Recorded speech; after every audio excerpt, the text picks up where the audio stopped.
कांग्रेस प्रत्याशी रामकिशोर दोगने हरदा विधानसभा क्रमांक 134 से एवं टिमरनी विधानसभा क्रमांक 135 से कांग्रेस प्रत्याशी अभिजीत शाह की सभा को संबोधित करने के लिए राहुल गांधी दिल्ली से सिदाली पहुंचे, जिन्होंने बीजेपी सरकार पर आरोप लगाते हुए कहा कि मोदी जी ने जनता के साथ धोखा किया है।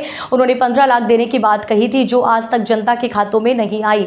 वहीं भाजपा पर आरोप लगाया है कि वह आपके क्षेत्र की जनता को आदिवासी ना मानकर वनवासी मानती है, क्योंकि आदिवासी का अर्थ बताया कि आदिवासी दुनिया के पहले मानव थे जो जमीन के पहले मालिक थे, जिसको हम भारत माता कहते हैं। इसका जल जंगल जमीन सबसे पहले इनका हक था।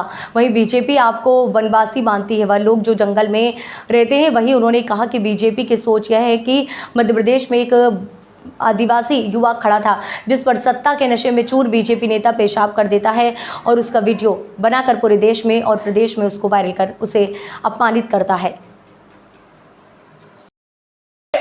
संजय शाह उनको कोई वोट मिलने वाला नहीं है। हमारे यहाँ पर किसानों ने कितना उठता है साथियों, ये दवाई की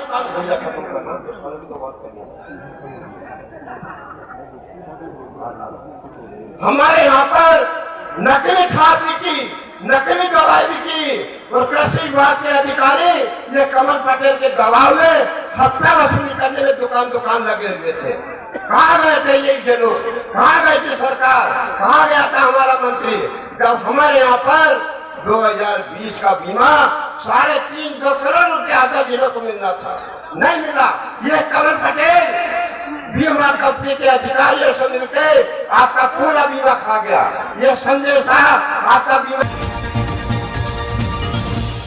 रतलाम जिले की सबसे हॉट सीट जावरा पर इस बार मुकाबला त्रिकोणीय होने जा रहा है, जिसमें भाजपा प्रत्याशी राजेंद्र पांडे हैं जो पिछला चुनाव भी भारी मतों से जीते थे।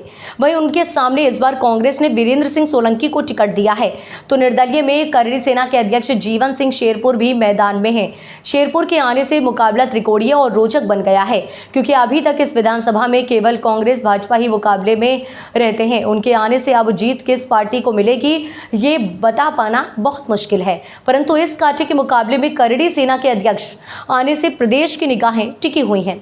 जनसंपर्क देखा जाए तो तीनों ही प्रत्याशी पूरे दमदार तरीके से मैदान में डटे हुए हैं और उनको आशीर्वाद भी मिल रहा है। वर्तमान में जनता चुप है और वह केवल 3 दिसंबर को ही पता चलेगा कि जनता ने किस वोट किया है। फैसला जो भी हो, तीनों प्रत्याशी ने मुकाबले में जान डाल दी है और अब तीनों प्रत्याशी जनता के बीच अपनी बात रखते हुए अपनी रफ्तार तेज कर रहे हैं। अब देखना यह है कि आखिर इस तेज रफ्तार में जीत किसे हासिल होती है। भाई साहब, किस तरह जनसंपर्क चल रहा है? आप लगातार घूम रहे हैं, जनता का कैसा समर्थन मिल रहा है? आप पहले भी चुनाव लड़ चुके हैं जी। जन जन को मैं हृदय से बहुत धन्यवाद देना चाहता हूँ, उनकी भावनाओं का आदर और सम्मान करना चाहता हूँ। चुनाव अनेक लड़ा हूँ, मेरा यह 6ठा चुनाव और यही जन विश्वास मुझे फिर से उम्मीदवारी के रूप में मिला है। इधर मेरा संगठन ने, पार्टी ने, वरिष्ठ नेतृत्व ने विश्वास किया और जन जन के सर्वे के माध्यम से ही ये सारी बातें निकल करके ऊपर पहुंचती है, तो जन विश्वास बड़ा आता है। इतनी प्रसन्नता, इतना उत्साह मैंने विगत चुनाव में नहीं देखा और इतनी प्रसन्नता उत्साह के साथ साथ जो विश्वास व्यक्त किया जा रहा है, समर्थन व्यक्त किया जा रहा है, मैंने पहली बार महसूस किया है। जनता से मिलाप चल रहा है, संपर्क तो पहले से है, मिल रहे हैं, उनको बता रहे हैं कि 75 सालों में देश की दोनों राष्ट्रीय पार्टियों ने अभी तक जो मूलभूत सुविधाएं है वो उपलब्ध नहीं करवा पाई है। चाहे शिक्षा के क्षेत्र में हो, स्कूलों में अच्छी व्यवस्था नहीं, इसलिए प्राइवेट स्कूलों की तरफ लोग भाग रहे हैं।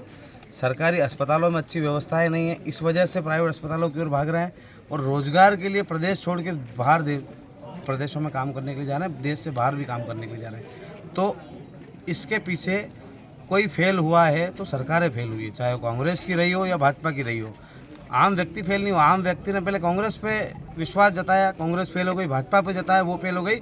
अब उनने अपने उम्मीदवार को खड़ा किया है। मैं जनता का उम्मीदवार हूँ, मैं भारतीय जनता पार्टी और कांग्रेस का उम्मीदवार नहीं हूँ, मैं जनता का उम्मीदवार हूँ और जनता ने मुझे खड़ा किया है इन मूलभूत सुविधाओं को दिलाने के लिए। तो ये संपर्क नहीं है, ये मिलाप है, एक दूसरे से चर्चाएं हैं। गाँव के लोग जो हैं, मतदाता जो है, हमें समस्याएं बता रहे हैं और समस्या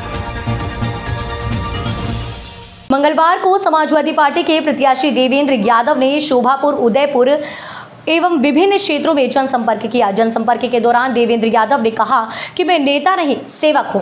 मैंने क्षेत्र में रहकर कई वर्षों से लोगों की सेवा करी और क्षेत्र की जनता पर मुझे पूरा विश्वास है। इस बार वह समाजवादी पार्टी को वोट देकर मुझे सेवा करने का मौका देगी। इस दौरान पार्टी के कार्यकर्ता मौजूद रहे। जी, समाजवादी पार्टी के सभी कार्यकर्ता नेता जनसंपर्क कर रहे हैं उदयनगर में। इसके पहले हमने शोभापुर में आज जनसंपर्क किया। शोभापुर जनसंपर्क करने के बाद उदयनगर में कर रहे हैं। इस तरीके से हमारा जनसंपर्क कल प्रचार बंद हो जाएगा। उसके पहले हम कोशिश है कि हमारी सभी वार्डों में, विधानसभा में सब जगह पहुंचा जा सके। लगभग हम सब जगह पहुंच चुके हैं। कैंट में बदलाव देखने को मिल रहा है और विधानसभा की जनता बदलाव चाहती है। समाजवादी पार्टी उनको विकल्प के रूप में मिल चुकी है और आने वाले आगामी 17 तारीख को शुक्रवार को 6 नंबर बटन पे साइकिल के निशान पर वोट दे करके जनता अपना आशीर्वाद देना चाहती है। देवेंद्र यादव को जिताना चाहती है। मैं जनता का